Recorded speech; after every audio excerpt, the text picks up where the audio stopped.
খুব ঠান্ডা পড়েছে, ঘরে একটা শান্তিতে ঘুমানোর জন্য রুম হিটার দরকার। তো কোন রুম হিটার কিনবো, বা কি কি ধরনের রুম হিটার হয়, এবং রুম হিটার ব্যবহার করার জন্য কি কি সাবধানতা অবলম্বন করা দরকার, তো এই সবগুলো আমরা এই ভিডিওতে বলবো। তো এই জিনিসগুলি সম্পূর্ণ জানার জন্য এই ভিডিওটা শেষ অবধি দেখুন। নমস্কার বন্ধুগণ, আমি সুমন্ত আর আপনারা দেখছেন ব্রেন আনলক, যেখানে আমরা বাংলা ভাষায় করি নলেজ আনলক। তো প্রথমেই বলি, রুম হিটার নর্মালি তিন রকমের হয়। এক, রেডিয়েটার রুম হিটার। দুই, কনভেকশনাল রুম হিটার। আর তিন, অয়েল বেসড রুম হিটার। তো প্রথমে আমরা বলবো রেডিয়েটার রুম হিটার নিয়ে। তো রেডিয়েটার রুম হিটার খুব সাধারণ একটা রুম হিটার, যেখানে একটা হিটিং এলিমেন্ট থাকে, যেটা ইলেকট্রিসিটির মাধ্যমে হিট প্রডিউস করে এবং ঘরটাকে আস্তে আস্তে গরম করে তোলে। তো এই ধরনের রুম হিটারে তিন রকমের এলিমেন্ট ইউজ করা হয়। এক, কোয়ার্টজ লাইট, যে লাইটটা ইলেকট্রিসিটি পাস করাতে গরম হয় এবং সেই হিটটা আস্তে আস্তে ঘরে ছড়িয়ে পড়ে। দুই, হ্যালোজিন লাইট। এবং তিন নম্বর হচ্ছে কার্বন এলিমেন্ট।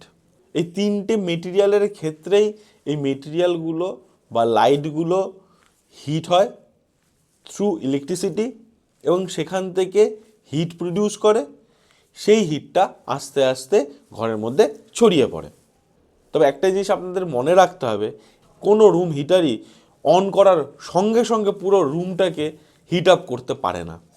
তার মিনিমাম 30 থেকে 40 মিনিট সময় লাগে একটা রুমটাকে হিট আপ করতে। হ্যাঁ, সেক্ষেত্রেও একটা জিনিস নির্ভর করে যে আপনার ঘরটা কত বড় এবং কতটা হিট আপনার হিটারটি প্রডিউস করতে পারে। তো চলে যাব সেকেন্ড হিটারের দিকে। তো সেকেন্ড টাইপের হিটারটি হচ্ছে কনভেকশন হিটার।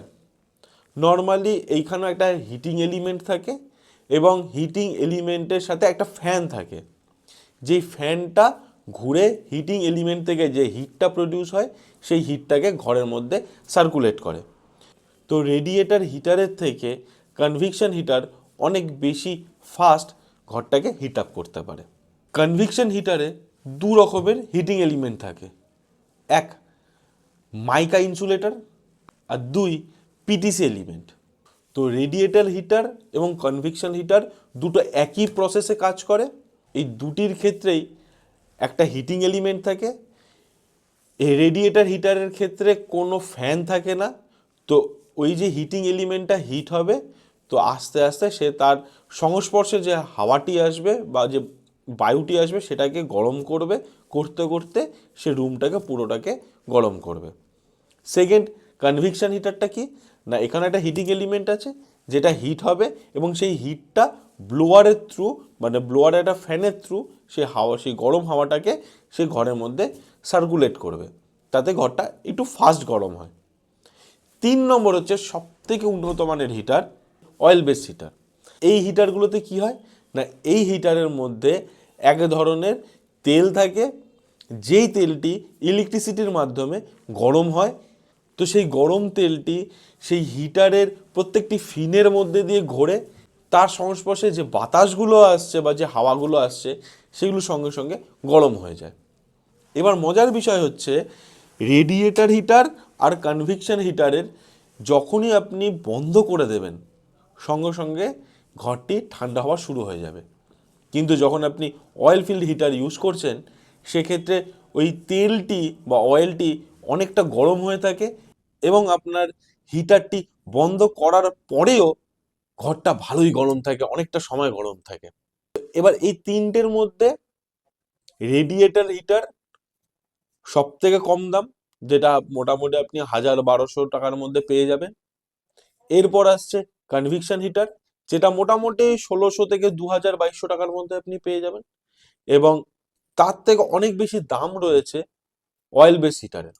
এটা মোটামুটি আপনার 12-14 হাজার টাকা দাম পড়ে যায়। তো যদি আপনার বাজেট নিয়ে কোনো ইস্যু না থাকে, তাহলে আপনি অয়েল বেস হিটারটা কিনতে পারেন। তো এগুলো ব্যবহার নিয়ে কিছু গিমিক আছে, কিছু ভুল কথা মার্কেটে ছড়ানো হয়। যেমন বেশ কিছু হিটারের গায়ে লেখা থাকে অক্সিজেন বার্নিং হবে না। আরে এখানে অক্সিজেন বার্নিং হবে কি করে? নর্মালি অক্সিজেন বার্নিং কিভাবে, অক্সিজেন পড়ে কিভাবে?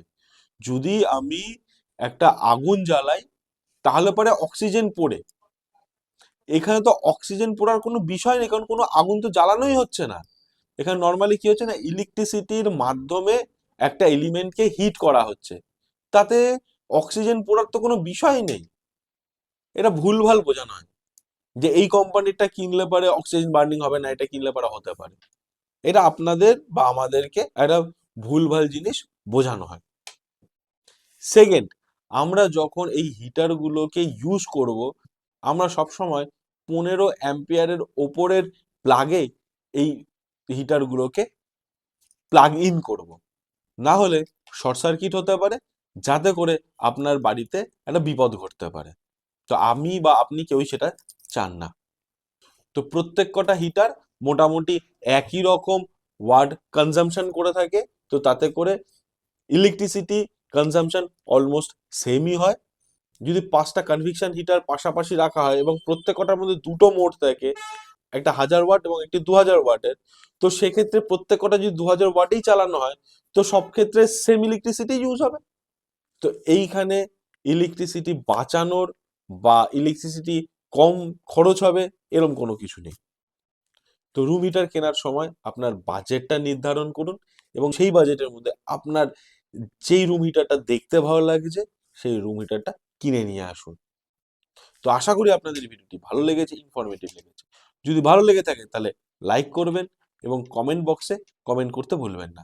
আর যদি আপনি এই চ্যানেলে প্রথমবার এসে থাকেন তাহলে অবশ্যই সাবস্ক্রাইব বাটনটা প্রেস করতে ভুলবেন না। তো আজকে তাহলে আসি, দেখা হবে নেক্সট কোনো একটি ভিডিওতে, নেক্সট অন্য কোনো একটি টপিক নিয়ে। তো ততক্ষণ পর্যন্ত ভালো থাকবেন, ভালো রাখবেন। Tata, bye bye.